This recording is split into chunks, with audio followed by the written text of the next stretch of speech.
कि हमारे सर पर भी इश्क का भूत चढ़ा था। और क्या बताऊं यारो, हमारा भी इश्क से पाला पड़ा था। एक लड़की थी मेरे घर के सामने जो मुझे अच्छी लगने लगती है, और ये उम्र ही कुछ ऐसी थी जो हम दोनों को प्यार करने पर मजबूर कर देती है। उसके साथ बिताए हुए पलों में मुझे जन्नत का एहसास होता था, और उसके घर वालों के चले जाने के बाद मैं उसकी गोद में सर रखकर चैन से सोता था। एक दिन उसके घर वालों को पता चल जाता है, वो हम दोनों को मिलते हुए देख लेते हैं, और अब उसके घर वाले उस पर पाबंदियां करनी शुरू कर देते हैं। अब हम दोनों को एक दूसरे की आदत सी हो जाती है, और मैं तो पहले ही पागल था, अब वो भी मेरे प्यार में पागल सी हो जाती है। अकेला प्यार से ही पेट नहीं भरता, उसके लिए खाना भी पड़ता है, और घर ऐसे ही नहीं चलता, उसके लिए कमाना भी पड़ता है।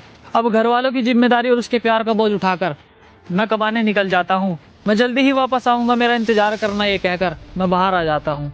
उसे मेरी आदत थी तो वो मेरा इंतजार कैसे करती, और मैं उसकी मजबूरी समझता था। उसके पास तो फोन भी नहीं था, तो मुझसे बात कैसे करती। मेरा काम में मन नहीं लगता, अब मैं घर जाने की ठान लेता हूँ, और उसके पास जाकर लिपट लिपट कर रहूंगा। मैं उसके पास जाने की ठान लेता हूँ। घर आते ही छत पर चढ़ जाता हूँ, और वो मुझे नजर आती है। उसके हाव भाव कुछ ठीक नहीं थे, वो मुझे थोड़ी बदली बदली सी नजर आती है। जहाँ कभी मैं हुआ करता था, अब मेरी जगह कोई और आ जाता है, और जो कभी मुझसे प्यार किया करती थी, अब उसे किसी और से प्यार हो जाता है। जिसके साथ दिन रात मुलाकात हुआ करती थी, वो अब मुझे याद तक नहीं करती, और मैं उसके सामने हाथ जोड़ जोड़ कर रोता हूँ, और वो बेवफा मुझसे बात तक नहीं करती।